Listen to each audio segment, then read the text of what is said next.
لا ينام أهل الجنة. لماذا؟ إذ لو ناموا لفات عليهم من نعيمها بمقدار نومهم. النوم أخو الموت، ولا ينام أهل الجنة.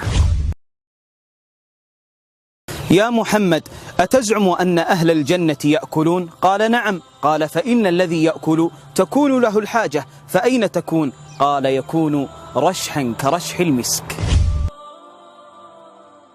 طعام أهل الجنة ليس من جوع، وشرابهم ليس من ظمأ. ألا ترى قوله إن لك ألا تجوع فيها ولا تعرى، وأنك لا تظمأ فيها ولا تضحى، إنما الغاية هي اللذة. أنعم نعيم هو رؤية الله. إذا كانت قلوبنا تتعلق بآثار الجمال كزوجة أو بيت أو سيارة، فكيف إذا رأينا في الجنة أصل الجمال؟ متكئين على فرش بطائنها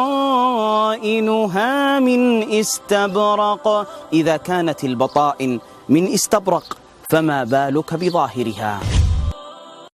وحور عين لو أطلت على أهل الدنيا لملأت ما بين السماوات والأرض ريحا، ولاستنطقت أفواه الخلائق تسبيحا. لو أطلت لقال أهل الدنيا لا إله إلا الله. هل أهل الجنة يتذكرون الدنيا؟ وأقبل بعضهم على بعض يتساءلون، قالوا إنا كنا قبل في أهلنا مشفقين فمن الله علينا ووقانا عذاب السموم، إنا كنا من قبل ندعوه إنه هو البر الرحيم.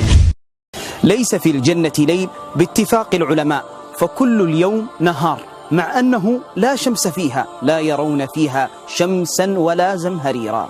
فاكهة الجنة تتعدد طعومها وهي من ذات الغصن، يعني تأكل الرمانة اليوم فيكون لها طعما، ثم تأكل أختها فيكون لها طعما آخر، كلما رزقوا منها من ثمرة الرزق قالوا هذا الذي رزقنا من قبل وأتوا به متشابها. قال الحبيب الفردوس أعلى الجنة وأوسطها، فكيف يكون أوسط وأعلى في نفس الحال؟ الجنة على هيئة القبة، والفردوس هي رأس القبة.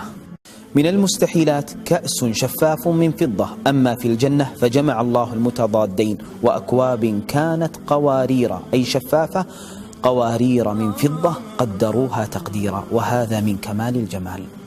هل ملابس الجنة تخلق خلقا أم تنسج نسجا؟ هذا السؤال سأله أعرابي للرسول صلى الله عليه وسلم، قال بل تتشقق عنها ثمار الجنة. رزقنا الله وإياكم تلك الجنة.